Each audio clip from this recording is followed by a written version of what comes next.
nta munyonzi upfa ariko genda agiye Company Limited, igisubizo ku bantu bashaka kumenya utumanyeri tw'abanyonzi mu Kinyonzi.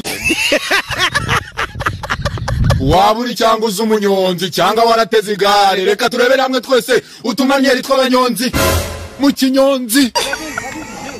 Akanyanga mu Mutaranda kapro. Akamanyeri ka mbere kabera mu guciringa amafaranga y'urugendo. Yeba bawe. Duhere ku mugenzi. Ati nyamuneka Chechenia. Ndeplasa vuba. Nakererewe. Yesu we. Ibintu ko ntabizi koko.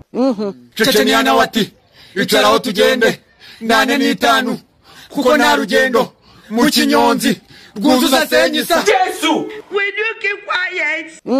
Chai. Have nosia. Umugenzi ati yamaye nka data nubwo nayo ngira. What? Aravuze ngo Yamaye nka data nubwo nayo ngira. Yesu. Chechenia kuri kumenda. Have nosia. Chechenia nawe ati abanyonzi niduhenda turahenda ariko na essence yaruriye. Umugenzi nawe ati iyo essence uvuga ngo yaruriye uyisuka he kwirigare.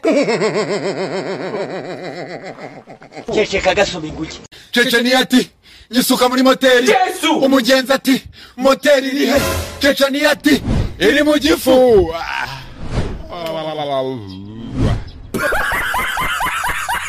Checheka gasome guki. Akamanyeri ka kabiri rero kabera mu rugendo wirengagije kunyuka kuya kuka kenyusi. aravuze ngo Wirengagije kunyuka kuya kuka kenyusi ndetse n'izindi bad smell mu ndimi z'amahanga. Akamanyeri ka gatatu rero twikomereza urugendo. Chechenia ari kudutera story z'ukuntu yamanutse Shorongi akagonga hoho igahirimanga mu manga akikomereza. Mu gihe kibivuga ngo kuko Chechenia yahuye n'ipoto. Yeba bawe. None Chechenia ko nta munyonzi upfa ngo uzize iki?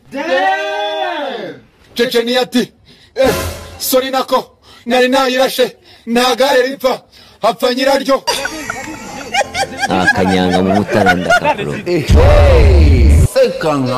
Akamanyeri ka kabiri rero kabera mu rugendo wirengagije kunyuka kuya kuka kenyusi ndetse n'izindi bad smell mu ndimi z'amahanga. Umukoro uheze. Nanjye umwuka uraheze mwana. Nta munyonzi upfa ariko genda agiye Company Limited, igisubizo